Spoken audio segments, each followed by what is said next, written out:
उर्मिला धनगरला बोलूया, टाळ्यांनी स्वागत करूया.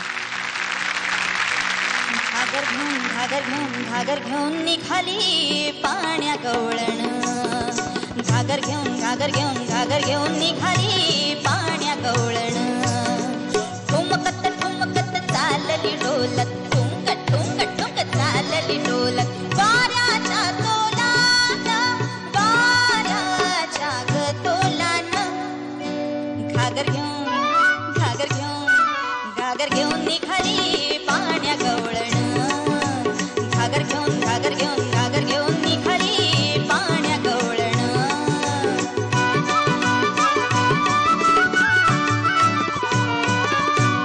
हसत खुद मोडीत डोळे, हसत खुद मोडीत डोळे. मनी आठवी कृष्णाचे जाळे, लगबगीने प्रभात काळी आली नंद अंगणी. घागर घेऊन निघाली पाण्या गवळण. घागर घेऊन निघाली पाण्या गवळण.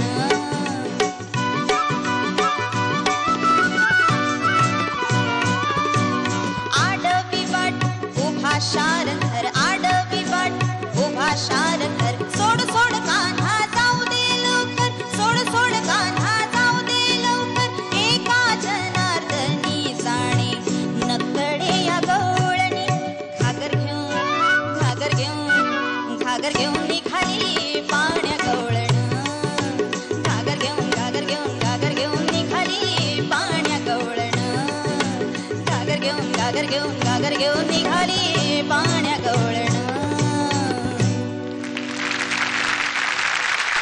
उर्मिला, तू कार्तिकीचं गाणं म्हणालीस आणि कार्तिकीचं म्हणजे कार्तिकीने सादर केलेलं गाणं, आणि मला वाटतं तुला तिची आठवण येत होती का गाणं सादर करताना? कारण तुझ्या चेहऱ्यावर मला दिसत होतं की तू कुठेतरी एक स्माईल होतं तुझ्या चेहऱ्यावर. मला वाटतं कार्तिकीचा चेहरा सारखा तुझ्या डोळ्यासमोर येत होता. गाण्यासंदर्भात त्याच्याशी बोलले पण. अच्छा. आणि ती खूप छान, आणि मग आणखी चांगलं गायचं असं. फक्त कार्तिकीचा आणखीन एक टच होता माहिती ना याच्यात, की ती प्रत्येक वेळेला घागर घेऊन अशा भुवया व्हायच्या तिच्या.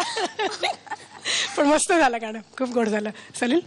उर्मिला, 2 गोष्टींसाठी अभिनंदन की तू कार्तिकीला फोन करून या गाण्याविषयी बोललीस. हे तुला इथे सांगावं असं वाटलं, हे फार महत्वाचं आहे. आपल्यापेक्षा खूप लहान मुलींनी पण फार उत्तम गायलेलं एखादं गाण्याविषयी तिला विचारावं असं वाटणं, याच्यात अजिबात कमीपणा कुठल्याच कलाकाराला वाटू नये. आणि हे तू इतकं स्वच्छ मनाने तिला फोन करून त्या गाण्याविषयी बोललीस, हे इथे सांगितलंस, याच्यासाठी तुझं खूप अभिनंदन. आणि दुसरी गोष्ट जी आत्ता या गाण्यात मला जाणवलं, की जे काही ठुमके, लचके आणि जे काही नखरे ते फक्त तू आवाजातनं व्यक्त करतेस.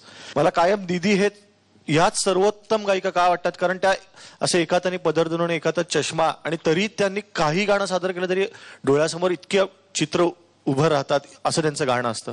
तर तोच आदर्श ठेव तू. आणि आत्ता जसं जे काही द्यायचंय ते गळ्यातून, शेवटी गायकांनी द्यायचं ते गळ्यातनंच द्यायचं असतं. व्हेरी गुड, अभिनंदन. खूप छान झालं उर्मिला, ऑल द बेस्ट.